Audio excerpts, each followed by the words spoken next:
I know it's a lot. No, I really appreciate that, Mr. Director. And I think the Director has done an excellent job of painting the picture of extreme challenge that we see off of what has typically been the cold Pacific and the changing ocean conditions. I have a few questions and comments, but before I do, I want to turn it over to the committee to see if there are any questions. Please, Mr. Sinleman. Thank you. And I think one of the challenges in my introductory comments about looking at ocean health, because the changing chemistry of the ocean, whether it's acidification, the blob, the warming, there are a lot of changes that are happening, and if we're not able to understand those and potentially predict, we could very well end up with other outbreaks like the domoic acid. And so making sure we understand what those causal links are in order to predict are really important. I had a question with respect to the sort of practical question, the SBA loans and then the emergency declaration. So we had talked to some of the SBA folks about their loans and trying to make that information available in our office in the district for crab fishers who might be able to take advantage of it. So if they do and take those low interest loans, and then if we can get the disaster declarations and hopefully Congress actually takes action and sends some money our way for that relief, are we making sure that money that would come down from Congress can be used to pay off those SBA loans? What's the interplay between those two? Because I'm assuming the crabbers are going to be coming in. They're going to want to know that before they ask SBA for the money. They have to assess for themselves what's possible for them, what would work better. So what's our understanding of the relation between those two funding sources? My understanding is not as sharp as it should be, and I'm engaged in my own due diligence there, in part because, fortunately, in California, we've not had much experience with federal disaster failure. You can kind of count it on one hand. The last time we really had to grapple with this was in the mid to late 2000s. But each time we've had this federal declaration in California, it's been a West Coast declaration or disaster. This will be the first, to my knowledge, state-only managed fishery. I'm also aware that the federal SBA folks, as you are aware, are doing their workshops up and down the coast right now. I get a concern I see expressed in the media from the crabbers that while it's a low interest, it's still a loan, and I'm buying myself farther into debt. Right. I get the difficulty of that. I would still submit it's better to have that option than not. So your question of the interplay is a great question. I also think we're going to have interplay on this fact. Hypothetically, imagine we could open waters in March. Would that crabber who may fish in March, April, and May also be able to pursue disaster relief assistance, assuming Congress so acts? From where I sit, I don't think they're mutually exclusive, like technically. If one could show damages in the months where you weren't fishing because of closure, that should, to me, conceptually qualify you for assistance. Simultaneously, if you elected to fish, hypothetically, in March because it was open, I think you could pursue making profit off your business enterprise. But in my judgment, this will hinge on how we develop a claims process, if you will. And what we experienced in the late 2000s on salmon was a lot of confusion around, okay, who's got the federal funds, who's managing for distribution. Frankly, a lot in the commercial fishing community aren't managing papers, technologically tracking, electronically keeping their own proof of records. And in the 2000s, we had a lot of people really struggling to show, well, but wait, I've been landing for years, and we were asking, where's the documentation? So I think it's incumbent now for a lot of the communities to start thinking about preparing their own papers for the scenario where they'll be submitting a request in the future.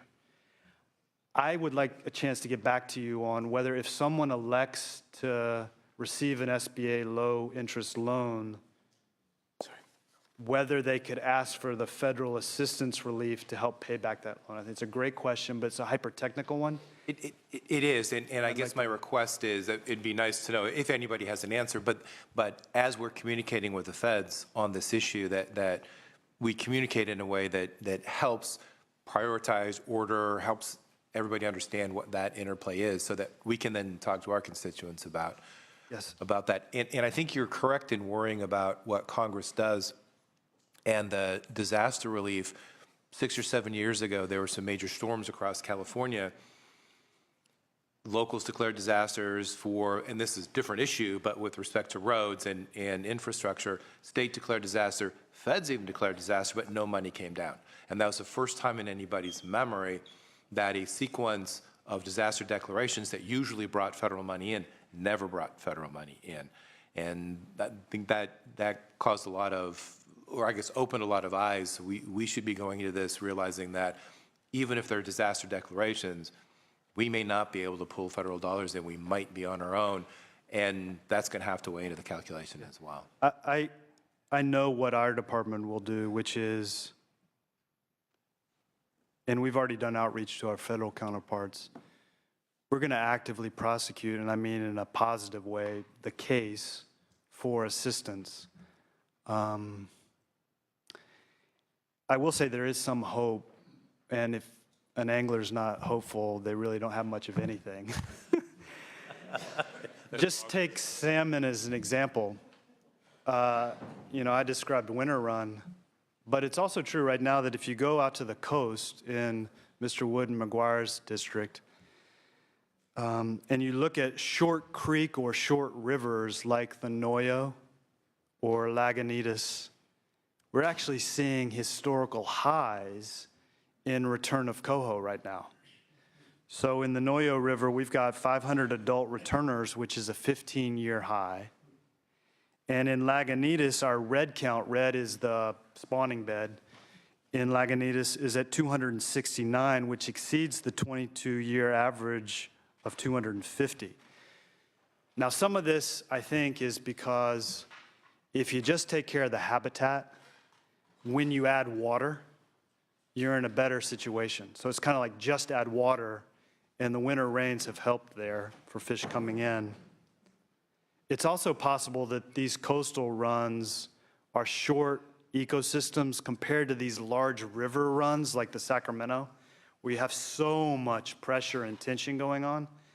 It's exponentially harder to corral all the limiting factors with a strategy.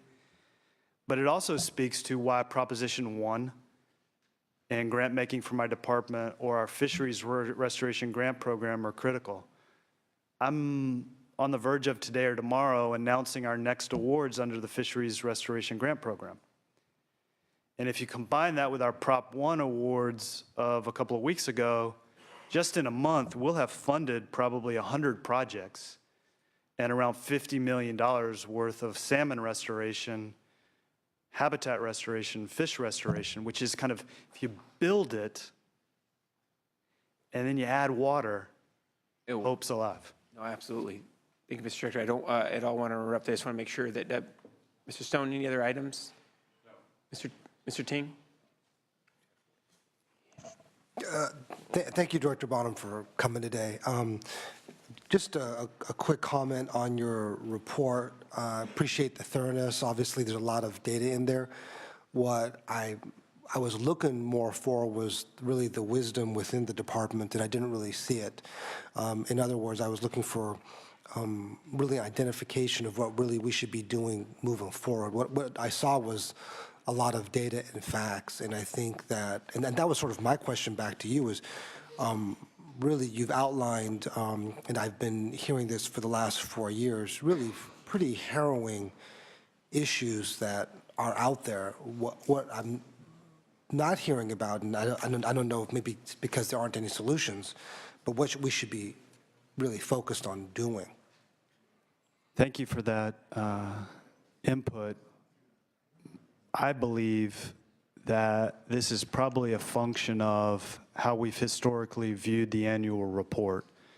And it's probably the case, the precedent, the past practice has been to just provide the raw data for each fishery, catch and number, but not the underlying conservation strategy to deal with the situation. So what I'd like to do is reflect with staff whether in next year's version there might be a way to also add something which is like the management or conservation action strategies. The last thing I'd say is, for me, a thing I keep pulling off my shelf, in fact, I don't even have it in my shelf because Water Board Chair Felicia Marcus gave me a wallet-sized copy of the Water Action Plan, California Water Action Plan's actions. Chapter 4 of that plan, pages 9-ish, 10, 11, 12, lay out 12 actions, many of them at our department. I believe that is a roadmap in part for salmon recovery. And I would encourage you, and I'd love to come over at any subsequent time and kind of walk through that with you. And I would really welcome that opportunity if you could please share that with our committee. I think that would be great, because I think we want to be very supportive of your efforts. Your department and you yourself are really living this on a day-to-day basis, much so than us. And so your thoughts on the issue are very important to us. Vice Chair? Yeah, first of all, thank you again for your report. And I know you don't want to be the messenger that has to deliver a message that this declaration is not a slam dunk for funds. And I think it's important that we temper our hopes on how that actually ultimately plays out, because I think we all know that it's the money isn't going to flow. It's imminently. It's not right out there on the tip of our fingers to be able to get it. And I think it's important that we know that. And I think it's also important to know that we have been working on this since the beginning, since we knew there was going to be a closure. So this is not a result of inactivity or complacency. There are guidelines that we have to follow that we cannot change at this point. And maybe in the future, if God forbid we encounter more and more of these kinds of issues, that we find a way to create a system that's a little bit more nimble going forward. But we are hamstrung in many ways by the rules and regulations that we have to deal with. So appreciate that we have done everything we can at this point at a state level and a federal level, and now a lot of that's simply out of our control.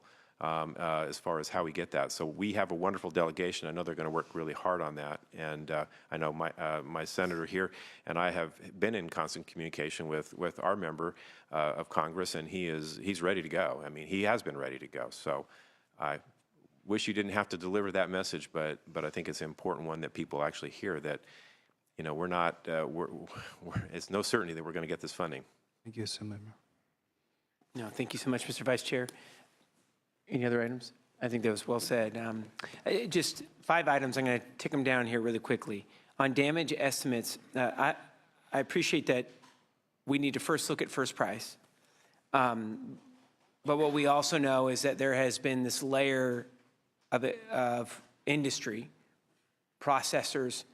We've now been contacted by grocery store owners who have lost prices, individuals that would typically be selling crab gear, who are also looking for assistance. So I think developing that scope is going to be important, and really how deep that's going to go.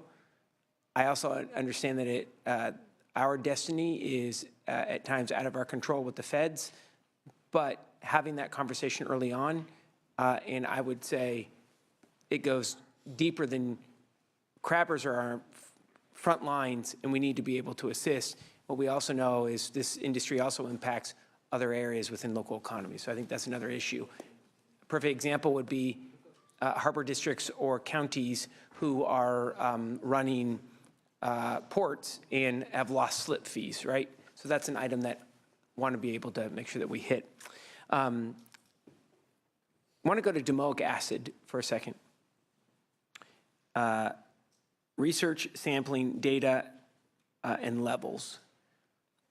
There needs to be, and I'm sure I'm preaching to the choir here, additional dollars for research on domoic acid. And when we talk with, as I know you did, last night to the fishing community, it is really difficult to be able to pin down how to be able to even kick that off, and we also need to involve public health.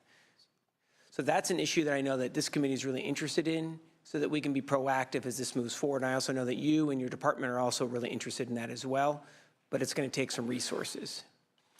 So we'd like to be able to have a conversation with you about that. And I know you're really thrilled about that because it's fun trying to secure the resources. I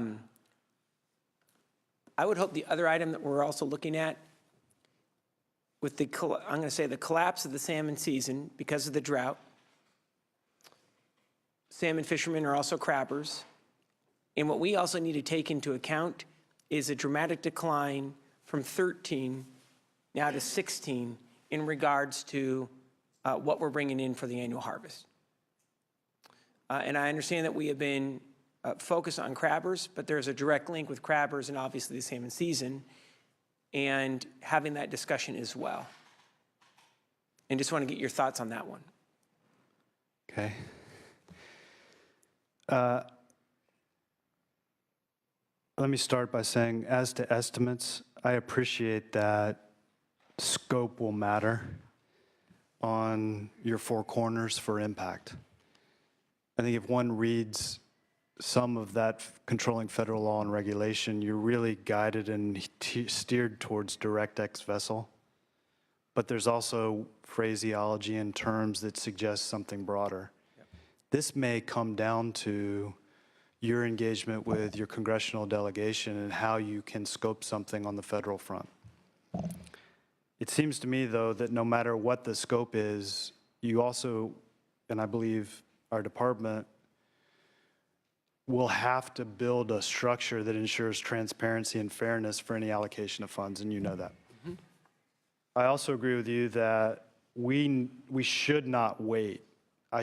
My staff should not take, I'll use this as an exaggeration, should not take the next couple of weeks off and wait for a phone call from the feds. We should keep accelerating our due diligence so that we're running everything in parallel, because we need to be expeditious. On domoic acid research, I am facing a whole series of subcommittees on budget. I also think it's incumbent on us at the state agency level to do our best at integrating program and effort to avoid duplicity and kind of harmonizing. And that's why I also see a great benefit in Secretary Laird's leadership, particularly the Ocean Protection Council, which has been critical kind of in an ability to think through when there are funding gaps, how that might be able to assist. Yeah, and I think just jumping into that really quickly, and I will get off this in a second, but it's how it impacts, so if we're just talking crab, how it actually impacts quality of meat in public health. But there's been so little research nationally on this item in regards to consumption with humans. And I think the last that we had was in the late 70s of shellfish, right, where we actually had 3 deaths. But in the meantime, there is a significant gap where we haven't done the royal we, haven't done a damn thing on figuring out what is the most appropriate level. I understand public health has that, but has it been updated? Are we focusing on data? Is the sample correct? And particularly the level for human consumption. Agree. So I think we'll have a further conversation with that, and I think we'll all have conversations as the budget process moves. So here's your direct question about nexus between, as I understood your question, potential for crab assistance, but also projecting salmon may up in a similar spot. I don't mean to be flip about this, because part of me is struggling to piece together the roadmap here, and I apologize for spoiler alerts. I just finished watching the movie The Martian. Oh, yeah. And, it looks like, and he may have had a line, I don't mean to ruin this for anybody, he's trying to solve the problem right in front of them, solve the next one, and eventually you solve enough problems, you make it through the crisis. I'm not sure we have the luxury of complete sequentialness, but I also have been so consumed thinking through Dungeness crab in the here and now. What I worry about is if crab and salmon, which may be completely warranted, no opinion expressed, Why not urchin? Why not the next species? Why not the next species? And then I am thinking down the line, what if these things keep happening? What are we going to do 2 years like this, 3 years like this, 4 years, 5 years like this? I think that's a public policy discussion worth starting to frame now and kind of sorting through. The reason I bring up salmon is because they're directly related, right? Just with many times same boats, different seasons. So, but absolutely. Any other questions for the director? Want to take a time again to say thank you, Mr. Director. You have several fires going on all at once, and we are so appreciative of your work, you being accessible and willing to be able to talk this through. And what I really appreciate what the director did early on is he started telling folks, keep track of your expenses, look at your previous landings. So if we do look at our worst case scenario, we've done our due diligence. And I appreciate that work.